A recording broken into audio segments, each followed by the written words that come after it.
नमस्कार, आप सभी का साहित्य की नगरी में फिर से एक बार स्वागत है। आज की कहानी है मुंशी प्रेमचंद जी का अलग क्यों। तो कहानी शुरू करते हैं। भोला महतो ने पहली स्त्री के मर जाने के बाद दूसरी सगाई की तो उसके लड़के रघु के लिए बुरे दिन आ गए। रघु की उम्र उस समय केवल 10 वर्ष की थी। चैन से गांव में गुल्ली डंडा खेलता फिरता था। माँ के आते ही चक्की में जूतना पड़ा। पन्ना रूपवती स्त्री थी और रूप और गर्व में चोली दामन का नाता है। वह अपने हाथों से कोई काम ना करती। गोबर रघु निकालता, बैलों को सानी रघु देता, रघु ही जूठे बर्तन मांजता। भोला की आंखों कुछ ऐसी फिरी कि उसे अब रघु की सब बुराइयां ही बुराइयां नजर आती। पन्ना की बातों को वह प्राचीन मर्यादा अनुसार आंखें बंद करके मान लेता था। रघु की शिकायतों की जरा परवाह न करता। नतीजा यह हुआ कि रघु ने शिकायत करना ही छोड़ दिया। किसके सामने रोए?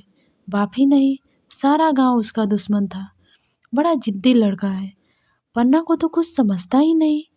बेचारी उसका दुलार करती है, खिलाती पिलाती है। यह उसी का फल है। दूसरी औरत होती तो निबाह ना होता। वह तो कहो, पन्ना इतनी सीधी सादी है कि निबाह होता जाता है। सबल की शिकायतें सब सुनते हैं, निबल की फरियाद भी कोई नहीं सुनता। रघु का हृदय माँ की ओर से दिन दिन फटता जाता था। यहाँ तक कि 8 साल गुजर गए और एक दिन भोला के नाम भी मृत्यु का संदेशा पहुंचा। पन्ना के 4 बच्चे थे, 3 बेटे, 1 बेटी। इतना बड़ा खर्चा और कमाने वाला कोई नहीं। रघु अब क्यों बात पूछने लगा? यह मानी हुई बात थी। अपनी स्त्री लाएगा और अलग रहेगा। स्त्री आकर और भी आग लगाएगी। पन्ना को चारों ओर अंधेरा ही अंधेरा दिखाई देता था। पर कुछ भी हो, रघु की आर्स रैन बनकर ही घर में न रहेगी। जिस घर में उसका राज किया, उसमें अब लौंडी ना बनेगी। जिस लौंडे को अपना गुलाम समझा, उसका मुंह ना ताकेगी। वह सुंदर थी और व्यवस्था भी कुछ ऐसी ज्यादा ना थी। जवानी अपनी पूरी बहार पर थी। क्या वह कोई दूसरा घर नहीं कर सकती? यही ना होगा, लोग हंसेंगे भला से। उसकी बिरादरी में क्या ऐसा होता नहीं? ब्राह्मण ठाकुर थोड़ी ही कि नाक कट जाएगी। यह तो उस उन्हीं ऊंची जातों में से होता है कि घर में चाहे जो कुछ करो, बाहर पर्दा ढका रहे। वह तो संसार को दिखाकर दूसरा घर कर जा सकती है। फिर वह रघु की दबेल बनकर क्यों रहे? भोला को मरे 1 महीना गुजर चुका था। संध्या हो गई थी। पन्ना इसी चिंता में पड़ी हुई थी कि सहसा उसे ख्याल आया, लड़के घर में नहीं है। यह बैलों के लौटने की वेला है। कहीं कोई लड़का उनके नीचे ना आ जाए। अब द्वार पर कौन है जो उनकी देखभाल करेगा? रघु को तो मेरे लड़के फूटी आंखों नहीं भाते। कभी हंसकर नहीं बोलता। घर से बाहर निकली तो देखा रघु सामने झोपड़ी में बैठा ऊँख की गड़ेड़िया बना रहा है। लड़के उसे घेर खड़े हैं और छोटी लड़की उसकी गर्दन में हाथ डाले उसकी पीठ पर सवार होने की चेष्टा कर रही है। पन्ना को अपनी आंखों पर विश्वास न आया। आज तो यह नई बात है। शायद दुनिया को दिखाता है कि मैं अपने भाइयों को कितना चाहता हूँ और मन में छोड़ी रखी हुई है। घात मिले तो जान ही ले ले। काला सांप है, काला सांप। कठोर स्वर में बोली, तुम सबके सब वहाँ क्या करते हो? घर में आओ, सांझ की बेला है, गोतू आते होंगे। रघु ने विनीत नेत्रों से देखकर कहा, मैं तो हूँ ही काकी, डर किस बात का है? बड़ा लड़का केदार बोला, काकी, रघु दादा ने हमारे लिए 2 गाड़ियां बना दी है। यह देख, एक पर हम और खुन्नू बैठेंगे, दूसरी पर लक्ष्मण और झुनिया। दादा दोनों गाड़ियां खींचेंगे। यह कहकर वह कोने में 2 छोटी छोटी गाड़ियां निकाल लाया। 4 4 पहिया लगे थे। बैठने के लिए तक्के और रोक के लिए दोनों तरफ बाजू थे।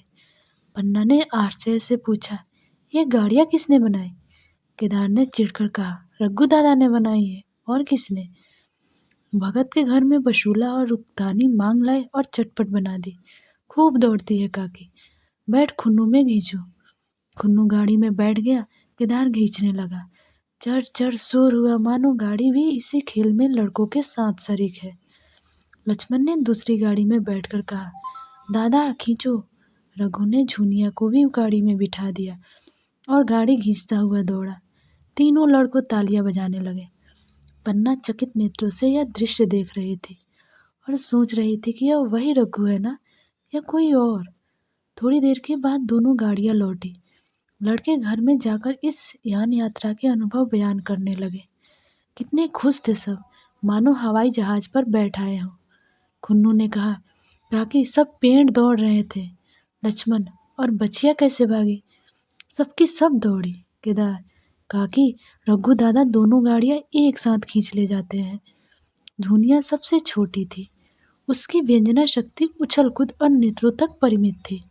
तालियां बजा बजा कर नाच रही थी। खुन्नू, अब हमारे घर गाय भी आ जाएगी काकी। रघु दादा ने गिरधारी से कहा है कि हम एक गाय ला दो। गिरधारी बोला, कल लाऊंगा। केदार, 3 सेर दूध देती है काकी, खूब दूध पियेंगे। इतने में रघु भी अंदर आ गया। पन्ना ने अवहेलना की दृष्टि से देखकर पूछा, क्यों रघु, तुमने गिरधारी से कोई गाय मांगी है? रघु ने क्षमा प्रार्थना के भाव से कहा, हाँ मांगी तो है, कल सवेरे लाएगा। पन्ना, रुपए किसके घर से आएंगे, यह भी तो सोचा है? रघु, सब सोच लिया है काकी। मेरी यह मुहर नहीं है कि इसके 25 रुपये मिल रहे हैं। 5 रुपये बचिया के मुजरा दे दूंगा, बस गाय अपनी हो जाएगी। पन्ना सन्नाटे में आ गई। अब उसको अविश्वासी मन में रघु के प्रेम असजनता को अस्वीकार न कर सका। बोली, मुहर को क्यों बेच देते हो? गाय की अभी जल्दी कौन जल्दी है? हाथ में पैसे हो जाए तो ले लेना। सुना सुना गल्ला अच्छा ना लगेगा। इतने दिनों गाय नहीं रही तो क्या लड़के नहीं जिए? रघु दार्शनिक भाव से बोला, बच्चे के खाने पीने के यही दिन है काकी। इस उम्र में ना खाया तो फिर क्या खाएंगे? मुहर पहनना मुझे अच्छा भी नहीं मालूम होता। लोग समझे होंगे कि बाप तो मर गया, इसे मुहर पहनने की सूझी है। बोला, मैं तो गाय की चिंता में ही चल बसे, न रुपए आए और न गाय मिले। मजबूर थे। रघु ने यह समस्या कितनी सुगलता से हल कर दी। आज जीवन में पहली बार पन्ना को रघु पर विश्वास आया। बोली, जब गहना ही बेचना है तो अपनी मुहर क्यों बेचोगे? मेरी हंसली ले लेना। रघु, नहीं काकी, वो तुम्हारे गले में बहुत अच्छी लगती है। मर्दों को क्या, मुहर पहने या ना पहने। पन्ना, चल मैं बुढ़ी हुई, अब हंसली पहनकर क्या करना है? तू अभी लड़का है, तेरा गला अच्छा ना लगेगा। रघु मुस्कुराकर बोला, तुम अभी से कैसे बुढ़ी हो गई? गांव में कौन है तुम्हारे बराबर? रघु की सरल आलोचना से पन्ना को लज्जित कर दिया। उसके रूखे मुरझाए मुख पर प्रशंसा की लाली दौड़ गई। कहानी का दूसरा भाग। 5 साल गुजर गए। रघु सा मेहनती ईमानदार, बात का धनी दूसरा किसान गांव में न था। पन्ना की इच्छा के बिना कोई काम न करता। उसकी उम्र अब 23 साल की हो गई थी। पन्ना बार बार कहती, भैया बहू को विदा करा लाओ, कब तक नैहर में पड़ी रहेगी? सब लोग मुझे जो बदनाम करते हैं कि यही बहू को नहीं आने देती। मगर रघु टाल देता था, कहता कि अभी जल्दी क्या है, उसे अपनी स्त्री के रंग ढंग का कुछ परिचय दूसरे से मिल चुका था। किसी औरत को घर में लाकर वह अब शांति में बाधा नहीं डालना चाहता था। आखिर एक दिन पन्ना के जिद करके कहा, तो तुम ना लाओगे? कह दिया कि अभी कोई जल्दी नहीं। तुम्हारे लिए जल्दी ना होगी, मेरे लिए तो जल्दी है। मैं आज आदमी भेजती हूँ। पछताओगी काकी, उसका मिजाज अच्छा नहीं है। तुम्हारी वजह से जब मैं उससे बोलूँगी ही नहीं तो क्या हवा से लड़ेगी? रोटियां तो बना लेगी, मुझसे भीतर बाहर का सारा काम नहीं होता। मैं आज बुला लेती हूँ। बुलाना चाहती हो तो बुला लो, मगर फिर यह ना कहना कि हमें हरियर का ठीक नहीं करता, उसका गुलाम हो गया है। ना कहूँगी, जाकर 2 साड़ियाँ और मिठाई ले आ। तीसरे दिन मूलिया मैके से आ गई। दरवाजे पर नगाड़े बजे, शहनाइयों की मधुर ध्वनि आकाश में गूंजने लगी। मुंह दिखावे की रश्मादा हुई। वह इस मरुभूमि में निर्मल जलधारा थी। गेहुआ रंग का था, बड़ी बड़ी नुकीली पलकें, कपोलों पर हल्की सुर्खी आंखें में प्रबल आकर्षण। रघु उसे देखते ही मग्नमुग्ध हो गया। प्रातःकाल पानी का घड़ा लेकर चलती, तब उसका गेहुआ रंग प्रभात की सुनहरी किरणों से कुंदन हो जाता, मानो उषा अपनी सारी सुगंध, सारा विकास और उन्माद लिए मुस्कुराती चली जाती हो। कहानी का तीसरा भाग। मुलिया मैके से ही जली भुनी आई थी। मेरा शौहर छाती फाड़ कर काम करे और पन्ना रानी बनी बैठी रहे, उसके लड़के रहीस ज्यादा बने घूमे। मुलिया से यह बर्दाश्त न होगा। वह किसी की गुलामी ना करेगी। अपने लड़के को तो अपने होते ही नहीं, भाई किसके होते हैं। जब तक पर नहीं निकलते हैं रघु को घेरे हुए हैं। ज्यों ही जरा सियाने हुए पर झाड़कर निकल जाएंगे, बात भी न पूछेंगे। एक दिन उसने रघु से कहा, तुम्हें इस तरह गुलामी करनी हो तो करो, मुझसे ना होगी। रघु, तो फिर क्या करूं तू ही बता। लड़के तो अभी घर के काम करने लायक भी नहीं है। मुलिया, लड़के रावल के हैं, कुछ तुम्हारे नहीं है। यही पन्ना है जो तुम्हें दाने दाने को तरसाती थी। सब सुन चुकी हूँ। मैं लौंडी बनकर ना रहूंगी। रुपए पैसे का मुझसे हिसाब नहीं मिलता। ना जाने तुम क्या लाते हो और वह क्या करती है। तुम समझते हो रुपए घर ही में तो है, मगर देख लेना तुम्हें जो एक फूटी कौड़ी भी मिले। रघु, रुपए पैसे तेरे हाथ में देने लगूं तो दुनिया क्या कहेगी, यह तो सोच। मुलिया, दुनिया जो चाहे कहे, दुनिया के हाथों बिकी नहीं हो। देख लेना भाड़ लिप कर हाथ काला ही रहेगा। फिर तुम अपने भाइयों के लिए मरो, मैं क्यों मरूं। रघु ने कुछ जवाब ना दिया। उसे जिस बात का भय था वह इतनी जल्दी सिर पर आ पड़ी। अब अगर उसने बहुत तंथो थंथो किया तो साल 6 महीने और काम चलेगा। बस आगे यह डोंगा चलता नजर नहीं आया था। बकरे की माँ कब तक खैर मनाएगी। एक दिन पन्ना ने महुए का सुखावन डाला। बरसात शुरू हो गई थी। बराख में अनाज गीला हो रहा था।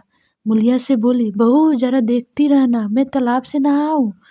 मुलिया ने लापरवाही से कहा, मुझे नींद आ रही है, तुम बैठ कर देखो। एक दिन नहाओगी तो क्या होगा। पन्ना ने साड़ी उतार कर रख दी। नहाने न गई। मुलिया का वार खाली गया। कई दिन के बाद एक शाम को पन्ना धान रोप कर लौटी। अंधेरा हो गया था। दिन भर की भूखी थी। आशा थी बहू ने रोटी बना रखी होगी, मगर देखा तो यहाँ चूल्हा ठंडा पड़ा हुआ था और बच्चे मारे भूख के तड़प रहे थे। पन्ना ने आहिस्ते से पूछा, आज अभी चूल्हा नहीं जला। केदार ने कहा, आज दोपहर को भी चूल्हा नहीं जला काकी, भाभी ने कुछ बनाया ही नहीं। पन्ना, तो तुम लोगों ने खाया क्या।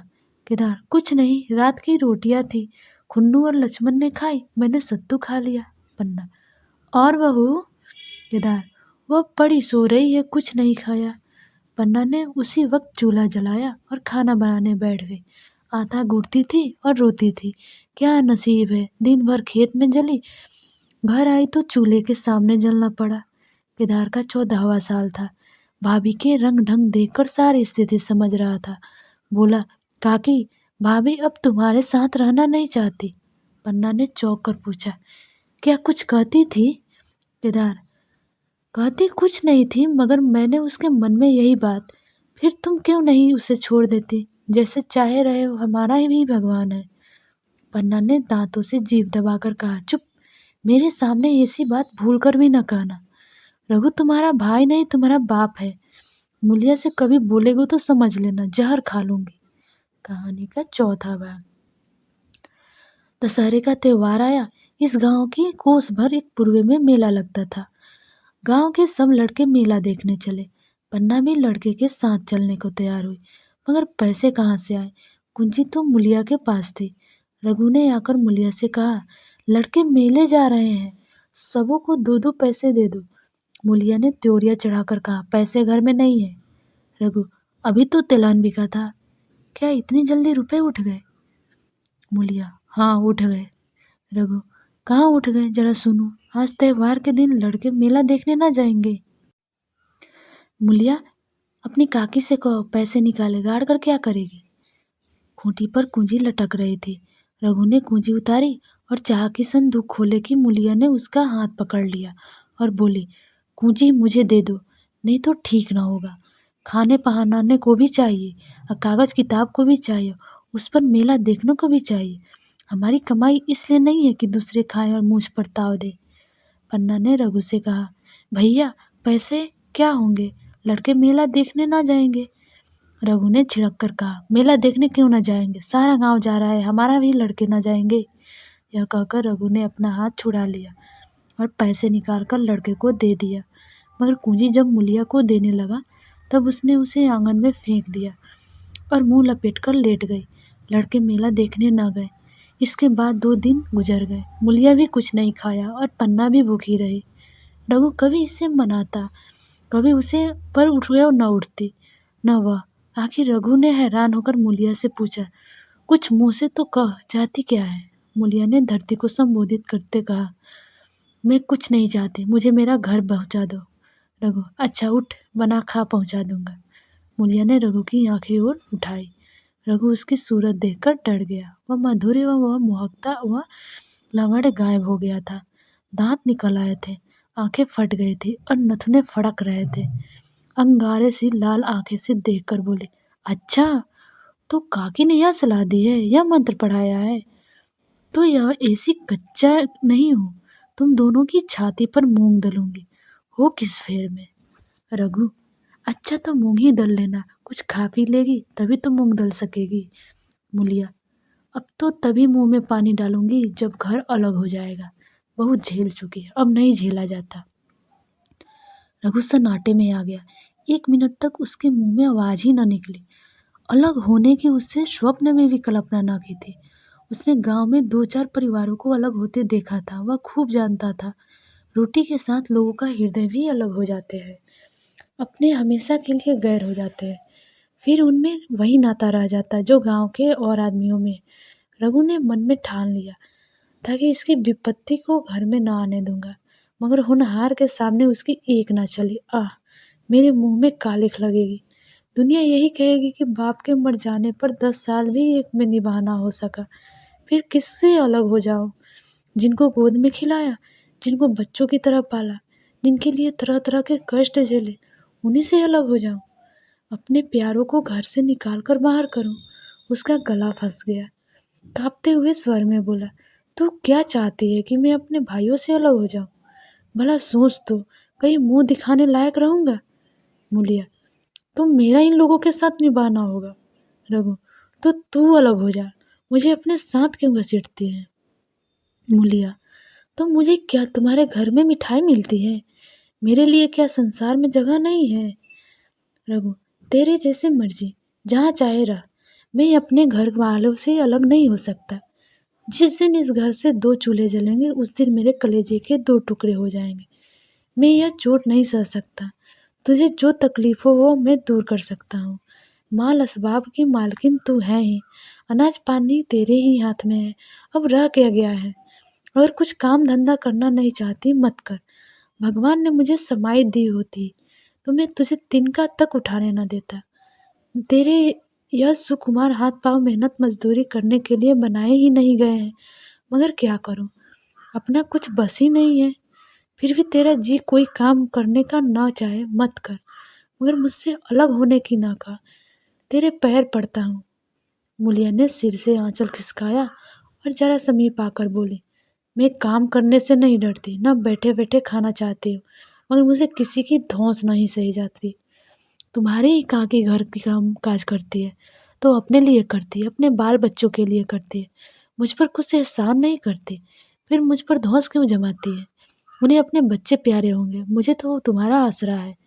मैं अपनी आंखों से यह नहीं देख सकती कि सारा घर तो चैन करे, जरा जरा से बच्चे को दूध पिए, और जिसके बलबूते पर गृहस्थी बनी हुई है वह मट्ठे को तरसे, कोई उसका पूछने वाला ना हो। जरा अपना मुंह तो देखो, कैसी सूरत निकल आई है। औरों के तो 4 बरस में अपने पट्टे तैयार हो जाएंगे, तुम तो 10 साल के खाट पर पड़ जाओगे। बैठ जाओ, खड़े क्यों हो? क्यों मार कर भागोगे? मैं तुम्हें जबरदस्ती ना बांध लूंगी, यह मालकिन का हुक्म नहीं है। सच कहूँ तुम बड़े कटकलेजी हो। मैं जानती ऐसा निर्मोहियत से पाला पड़ेगा तो इस घर में भूल से ना आती। आती भी तो न मन न लगाती, मगर अब तो मन तुमसे लग गया। घर भी जाऊं तो मन यहाँ ही रहेगा, और तुम जो हो मेरी बात नहीं पूछते। मूलिया की ये रसीली बातें रघु पर कोई असर न डाल सके। वह उसी रुबाई से बोला, मूलिया, मुझसे यह न होगा। अलग होने का ध्यान करते ही मेरा मन न जाने कैसे हो जाता है। यह चोट मुझसे न सही जाएगी। मूलिया ने परिहास करके कहा, तो चूड़ियाँ पहनकर अंदर बैठो ना, लाओ मैं मुझे लगा दूं। मैं तो समझती थी तुम में भी कुछ कस बल है, अब देखती हूँ तो नीरे मिट्टे के लोदे हो। पन्ना दलान में खड़ी दोनों की बातचीत सुन रही थी। अब उससे न रहा गया, सामने आकर रघु से बोली, जब वो अलग होने पर तुली हुई है तो फिर तुम क्यों उसे ज़बरदस्ती मिलाए रखना चाहते हो? तुम उसे लेकर रहो। हमारे भगवान मालिक हैं। जब महतो मर गए थे तो कहीं पत्ती की भी छाँव न थी। जब उस वक़्त भगवान के निभा दिया तो अब क्या डर? अब तो भगवान की दया से तीनों लड़के सयाने हो गए हैं। अब कोई चिंता नहीं। रघु ने आँसू भरी आँखों से पन्ना को देखकर कहा, काकी तू भी पागल हो गई हो क्या? जानती नहीं, 2 रोटियाँ होने से ही 2 मन हो जाते हैं। पन्ना, जब वो मानती ही नहीं तब तुम क्या करोगे? भगवान की मर्जी होगी तो कोई क्या करेगा? भला लव में जितने दिन एक साथ रहना लिखा था उतना दिन रहे। अब उसकी यही मर्जी है तो यही सही। तुमने मेरे बाल बच्चों के लिए जो कुछ किया वो भूल नहीं सकती। तुमने इनके सिर पर हाथ ना रखा होता तो आज इनकी न जाने क्या गति होती, न जाने किसके द्वार पर ठोकरे खाते होते, न जाने कहाँ कहाँ भीख मांगते फिरते। तुम्हारा जरा मरते दम तक आऊंगी। अगर मेरी खाल तुम्हारे जूते बनाने के काम आए तो खुशी से दे दो, चाहे तुमसे अलग हो जाओ, पर जिस घड़ी पुकारोगे कुत्ते की तरह दौड़ी आऊंगी। यह भूल कर भी न सोचना कि तुमसे अलग होकर मैं तुम्हारा बुरा चेतूंगी। जिस दिन तुम्हारा अनबल मेरे मन में आएगा उसी दिन विष खाकर मर जाऊंगी। भगवान करे तुम दूधे न आओ, भूतो फलो। मरते दम तक यही असीम मेरे रोए रोए से निकलती रहेगी। और अगर लड़के भी अपने बाप के हैं तो मरते दम तक तुम्हारे पोस मानेंगे। यह कहकर पन्ना रोती हुई वहां से चली गई। रघु वही मूर्ति की तरफ बैठा रहा। आसमान की ओर टकटकी लगी थी और आंखों से आंसू बह रहे थे। कहानी का 5वां भाग। पन्ना की बातें सुनकर मूलिया समझ गई कि अपने पौन बारा है। झटपट उठी, घर में झाड़ू लगाई, चूल्हा जलाया, कुएं से पानी लाने लगे। उसकी टेक पूरी हो गई थी। गांव में स्त्रियों के 2 दल थे, एक बहुओं का, दूसरा सासू का। बहुएं सलाह और सहानुभूति के लिए अपने दल में जाती है, सासें अपनों में। दोनों की पंचायतें अलग होती है। मुलिया को कुएं पर 2-3 बहुएं मिल गई। एक ने पूछा, आज तो तुम्हारी बुढ़िया बहुत रोध हो रही थी। मुलिया ने विजय से गर्व से कहा, इतने दिनों से घर की मालकिन बनी हुई है, राजपाट छोड़ने किसके अच्छा लगता है बहन। मैंने उसका बुरा नहीं चाहती, लेकिन एक आदमी की कमाई में कहाँ तक बरकत होगी। मेरे भी तो यही खाने पीने पहनने ओढ़ने के दिन है। अभी उनके पीछे मरो, फिर बाल बच्चे हो जाएं, उनके पीछे मरो, सारी जिंदगी रोते ही कट जाए। एक बहू बुढ़िया से यही चाहती है कि यह सब जन्म भर लौंडी बनी रहे, मोटा झोंका खाए और पड़ी रहे। दूसरी बहू, किस भरोसे पर कोई मरे, अपने लड़के को तो बात नहीं पूछे, पराए लड़कों का क्या भरोसा। कल इनके हाथ पैर हो जाए फिर कौन पूछता है। अपनी अपनी मेहरियों का मुंह देखेंगे। पहले से ही फटाकार देना अच्छा है, फिर तो कोई कलंक ना होगा।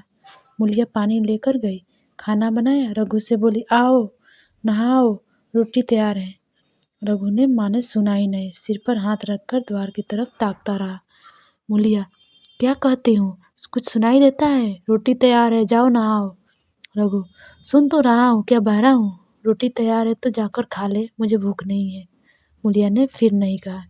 जाकर चूल्हा बुझा दिया, रोटियां उठाकर छींके पर रख दी और मुंह ढककर लेटी रही। जरा देर में पन्ना आकर बोली, खाना तैयार है, नहा धोकर खा लो, बहू भी भूखी है। रघु ने झुझलाकर कहा, काकी तू घर में रहने देगी कि मुंह में कालिक लगाकर कहीं बाहर निकल जाऊं? खाना तो खाना ही है, आज ना खाऊंगा कल खाऊंगा, लेकिन अभी तो मुझसे ना खाया जाएगा। केदार क्या अभी मदरसे से नहीं आया? पन्ना, अभी तो नहीं आया, आता ही होगा। पन्ना समझ गई कि जब तक वह खाना बनाकर लड़कों को ना खिलाएगी और खुद ना खाएगी, रघु ना खाएगा।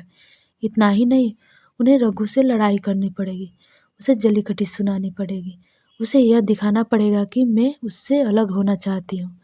नहीं तो वह इसी चिंता में घुल घुल कर प्राण दे देगा। यह सोचकर उसने अलग चूल्हा जलाया, खाना बनाने लगी। इतने में केदार और खुन्नू मदरसे से आ गए। पन्ना ने कहा, आओ बेटा खा लो, रोटी तैयार है। केदार ने पूछा, भैया को भी बुला लूँ ना? पन्ना, तुम आकर खा लो, उसकी रोटी बहू ने अलग बनाई है। खुन्नू, जाकर भैया से पूछना। पन्ना, जब उनका जी चाहेगा खाएंगे, तू बैठकर खा। तुझे इन बातों से क्या मतलब? जिसका जी चाहेगा खाएगा, जिसका जी न चाहेगा ना खाएगा। जब वह और उसकी बीवी अलग रहने पर तुले हैं तो कौन मनाए? केदार, तो क्यों अम्मा जी, क्या अब हम अलग घर में रहेंगे? पन्ना, उनका जी चाहे एक घर में रहे, जी चाहे आंगन में दीवार डाल दे। खुन्नू ने दरवाजे पर आकर झांका। सामने फुसकी झोपड़ी थी। वही खाट पर पड़ा रघु नारियल पी रहा था। खुन्नू, भैया तो अभी नारियल पी लिए हैं। पन्ना, जब जी चाहेगा खाएंगे। केदार, भैया ने भाभी को डांटा नहीं? मुलिया अपनी कोठरी में पड़ी सुन रही थी। बाहर आकर बोली, भैया ने तो नहीं डांटा, अब तुम आकर डांटो। केदार के चेहरे का रंग उड़ गया। फिर जबान न खोली। तीनों लड़कों ने खाना खाया और बाहर निकले।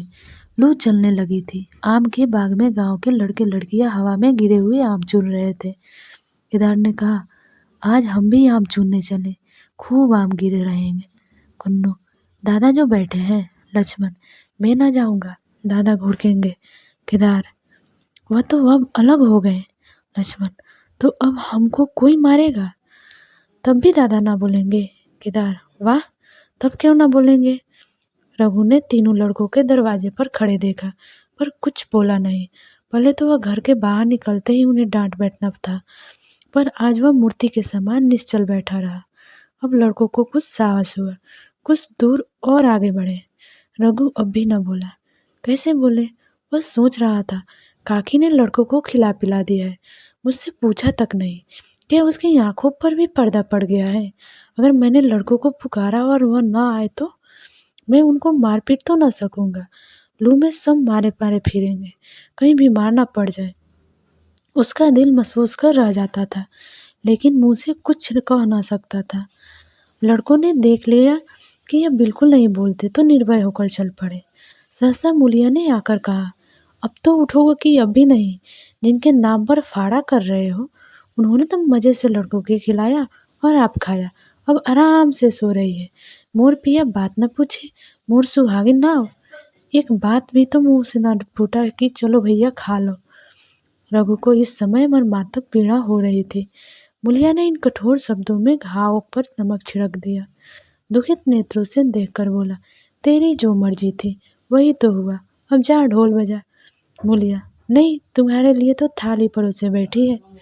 रघु, मुझे चिढ़ा मत, तेरे पीछे मैं भी बदनाम हो रहा हूँ। जब तू किसी की होकर नहीं रहना चाहती तो दूसरों को क्या गरज है जो तेरी खुशामद करे? जाकर काकी से पूछ, लड़के आम चुनने गए हैं, उन्हें पकड़ लाओ। मुलिया अंगूठा दिखाकर बोली, यह जाता है तुम्हें 100 बार गरज हो, जाकर पूछो। इतने में पन्ना भी भीतर से निकल आई। रघु ने पूछा, लड़के बगीचे में चले गए काकी, लू चल रही है। पन्ना, अब उनका कौन पुछत्तर है? बगीचे में जाए, पेड़ पर चढ़े, पानी में डूबे, मैं अकेले क्या क्या करूं? रघु, जाकर पकड़ लो। पन्ना, जब तुम्हें अपने मन से नहीं जाना है तो फिर मैं जाने क्यों कहूँ? तुम्हें रोकना होता तो रोक ना देते, तुम्हारे सामने ही तो गए होंगे। पन्ना की बात पूरी भी न हुई थी कि रघु ने नारियल कोने में रख दिया और बाग की तरफ चला। कहानी का छठा भाग। रघु लड़कों को देखकर बाग से लौटा तो देखा मुलिया अभी तक झोपड़े में खड़ी है। बोला, तू जाकर खा क्यों नहीं लेती? मुझे तो इससे बेला भूख नहीं है। मुलिया ऐंठ कर बोली, हाँ, भूख क्यों लगेगी? भाइयों ने खाया, वह तुम्हारे पेट में भी पहुंच ही गया होगा। रघु ने दांत पीस कर कहा, मुझे जला मत मुलिया, नहीं अच्छा होगा। खाना कहीं भगा नहीं जाता, एक बेला ना खाऊंगा तो मर न जाऊंगा। क्या तू समझती है घर में आज कोई छोटी बात हो गई है? तूने घर में चूल्हा नहीं जलाया, मेरे कलेजे में आग लगाई है। मुझे घमंड था कि और चाहे कुछ हो जाए पर मेरे घर में फूट का रोग ना आने पाएगा, पर तूने मेरा घमंड चूर कर दिया। पर लाभ की बात है। मुलिया तिनकर बोली, सारा मुंह छोड़ तुम्ही को है कि किसी और को है? मैं तो किसी को तुम्हारी तरह बिसुरते नहीं देखती। रघु ने ठंडी सांस खींचकर कहा, मुलिया, घाव पर नून न छिड़क, तेरे ही कारण मेरी पीठ में धूल लग रही है।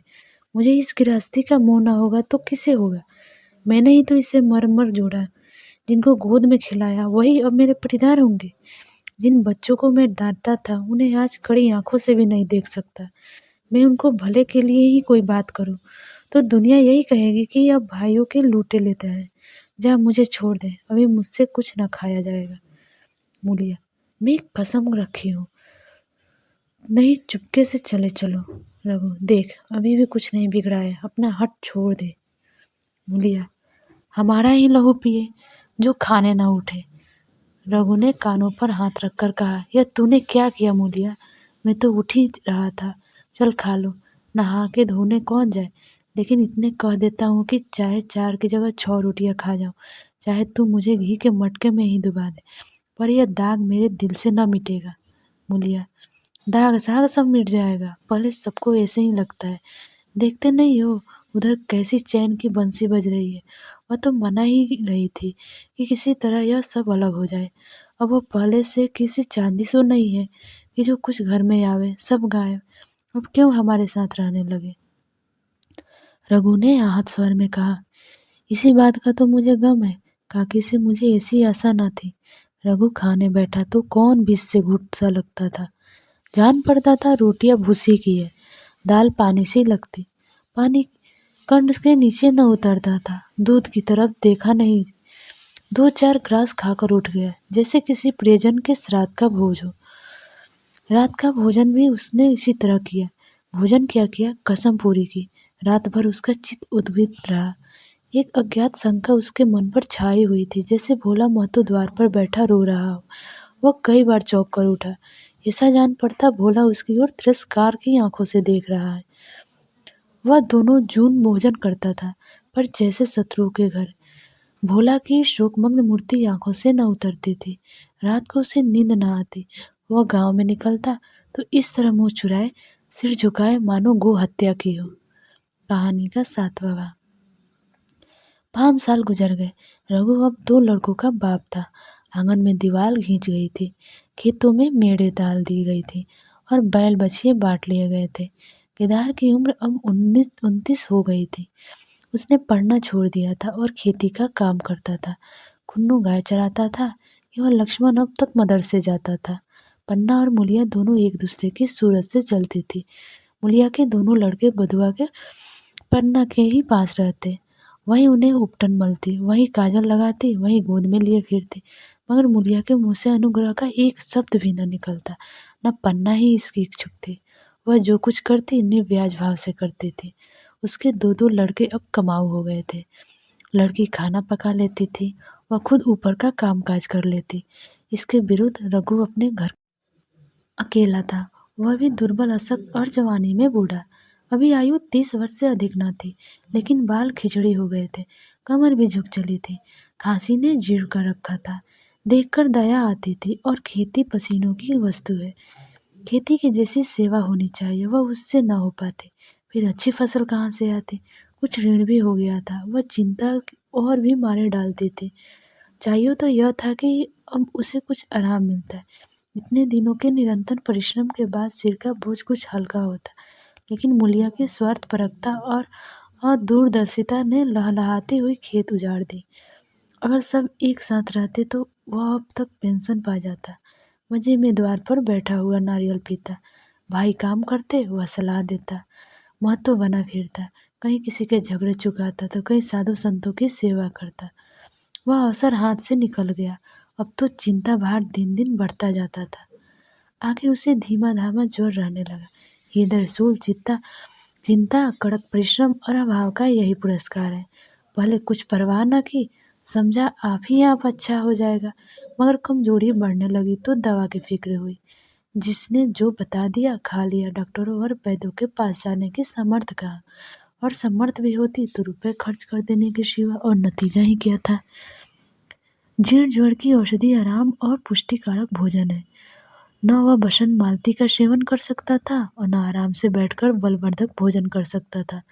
कमजोरी बढ़ते ही गई। पन्ना को अवसर मिलता तो वह आकर उसे तसल्ली देती। लेकिन उसके लड़के अब रघु से बात भी न करते थे। दवा दारू तो क्या करते, उसका और मजाक उड़ाते। भैया समझते थे कि हम लोगों से अलग होने से सोने और ईंट रख लेंगे। भाभी भी समझती थी सोने से लज जाऊंगी। अब देखे कौन पूछता है, सिसक सिसक कर न मरे तो कह देना। बहुत हाय हाय भी अच्छी नहीं होती। आदमी उतना काम करे जितना हो सके, यह नहीं कि रुपए के लिए जान दे दे। पन्ना कहती, रघु बेचारे का कौन दोष है? केदार कहता, चल मैं खूब समझता हूँ। भैया की जगह मैं होता तो डंडे से बात करता। मजाक थी कि औरत ही वो जिद करती। यह सब भैया की चाल थी, सब सधी-बधी बात थी। आखिर एक दिन रघु का टिमटिमाता हुआ जीवन दीपक बुझ गया। मौत ने सारी चिंताओं का अंत कर दिया। अंत समय उसके केदार को बुलाया था, पर केदार को ऊँख में पानी देना था। डरा कहीं दवा के लिए ना भेज दे, बहाना बना दिया। कहानी का 8वां भाग। मुलिया का जीवन अंधकारमय हो गया। जिस भूमि पर उसने मंसूबों की दीवार खड़ी की थी, वह नीचे से खिसक गए थे।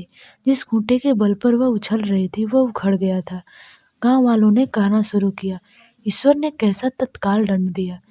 बेचारी मारे लाज के अपने दोनों बच्चों के लिए रोया करती। गांव में किसी को मुंह दिखाने का साहस न होता। प्रत्येक प्राणी उससे यह कहता हुआ मालूम होता था, मारे घमंड के धरती पर पाँव न रखते थे। आखिर सजा मिल गई कि नहीं? अब इसमें तो कैसा निर्वाह होगा? वह किसके सहारे रहेगी? किसके बल पर खेती होगी? बेचारी रघु बीमार था, दुर्बल था, पर जब तक जीता रहा अपना काम करता रहा। मारे कमजोरी के कभी-कभी सिर पकड़कर बैठ जाता और जरा दम लेकर फिर हाथ चलाने लगता था। सारी खेती तहस-नहस हो रही थी। उसे कौन संभालेगा? अनाज की डाँटें खलिहान में पड़े थे, ऊख अलग सूख रहे थे। वह अकेली क्या-क्या करेगी? फिर सिंचाई अकेले आदमी का हो तो काम नहीं। 3-3 मज़दूरों को कहाँ से लावे? गाँव में मज़दूर थे ही कितने? आदमियों के लिए खींचातानी हो रही थी। क्या करे, क्या ना करे? इस तरह 13 दिन बीत गए। क्रियाक्रम से छुट्टी मिली। दूसरे ही दिन सवेरे मुलिया ने दोनों बालकों को गोद में उठाया और अनाज मारने चली खलिहान में पहुंचकर उसने एक को तो पेड़ के नीचे घास में नर्म बिस्तर पर सुला दिया और दूसरों को वहीं बैठाकर अनाज मारने लगी। बैलों को हाँकती थी और रोती थी। क्या इसीलिए भगवान ने उसको जन्म दिया था? देखते देखते क्या से क्या हो गया। इन्हीं दिनों पिछले साल भी अ, अनाज मारना गया था। वह रघु के लिए लोटे में शरबत और मटर की घुगनी लेकर आई थी। आज कोई उसके ना आगे है ना पीछे, लेकिन किसी की लौंडी तो नहीं हो। उसे अलग होने का अब भी पछतावा न था। एकाएक छोटे बच्चे का रोना सुनकर उसने उधर ताका तो बड़ा लड़का उसे चुमचुमा कर कह रहा था, भैया चुप रहो। धीरे धीरे उसके मुंह पर हाथ फेरता था और चुप कराने के लिए विकल था। जब बच्चा किसी तरह न चुप न हुआ तो वह खुद उसके पास लेट गया और उसे छाती से लगाकर प्यार करने लगा। मगर जब यह भी प्रयत्न भी सफल ना हुआ तो उसने रोने लगा। उसी समय पन्ना दौड़ी आई और छोटे बालक को गोद में उठाकर प्यार करते हुए बोली, लड़कों को मुझे क्यों ना दे आई बहू? हाय हाय, बेचारा धरती पर पड़ा लूट रहा है।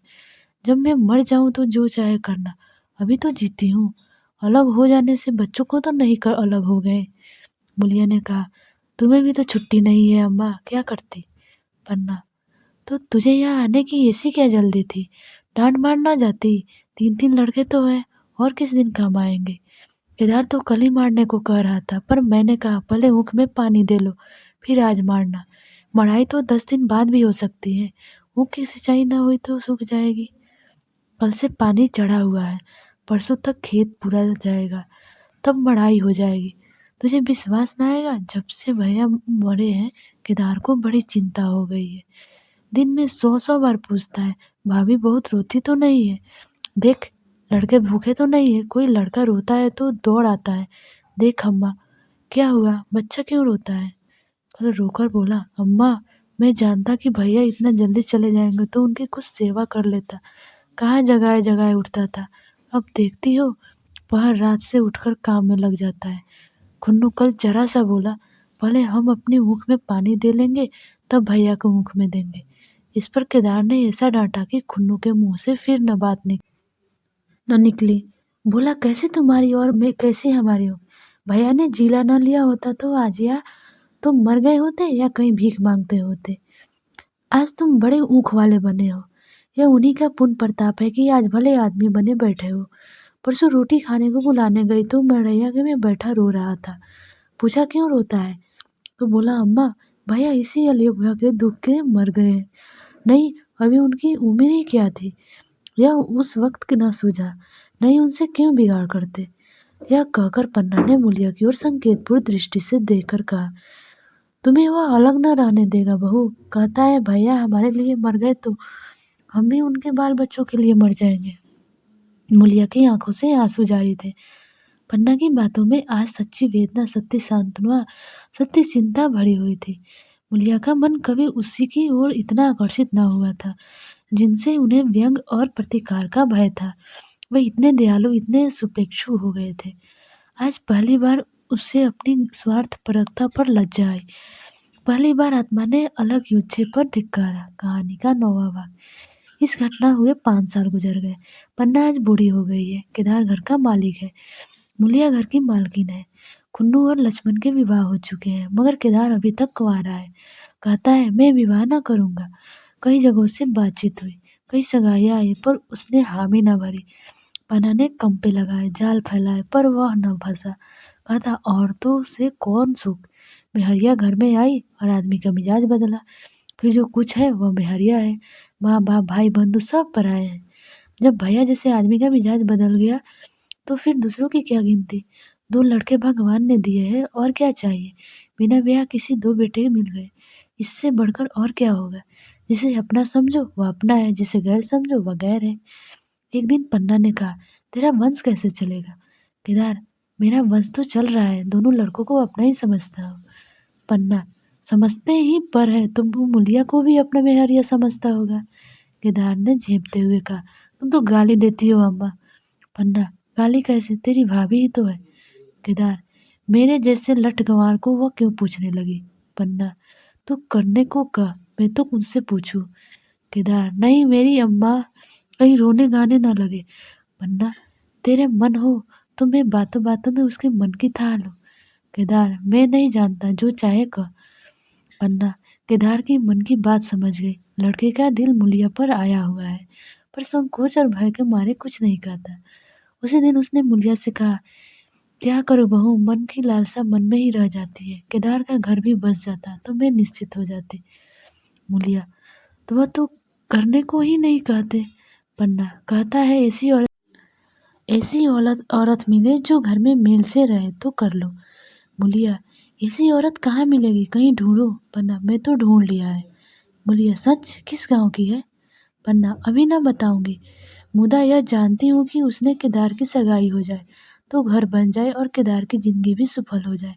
न जाने लड़की मानेगी कि नहीं। मूलिया मानेगी क्यों नहीं अम्मा, ऐसा सुंदर कमाऊ सुशील वर और कहाँ मिलना जाता है। उस जन्म का कोई साधु महात्मा है, नहीं तो लड़ाई झगड़े के डर में कौन बिन ब्याह रहता है। कहाँ रहती है, मैं जाकर उसे मना लाऊंगी। पन्ना तू चाहे तो उसे मना ले, तेरे ही ऊपर है। मूलिया मैं आज ही चली जाऊंगी अम्मा, उसके पैरों पड़कर मना लाऊंगी। पन्ना बता दो वह तू ही है। मूलिया लजाकर बोली तुम तो अम्मा जी गाली देती हो। पन्ना गाली कैसी, देवर ही तो है। मूलिया मुझ जैसे बुढ़िया को वो क्यों पूछेंगे। पन्ना वह तुझी पर दांत लगाए बैठा है, तेरे सिवा कोई और उसे भाते ही नहीं। डर के मारे कहता नहीं, पर उसके मन की बात मैं जानती हूँ।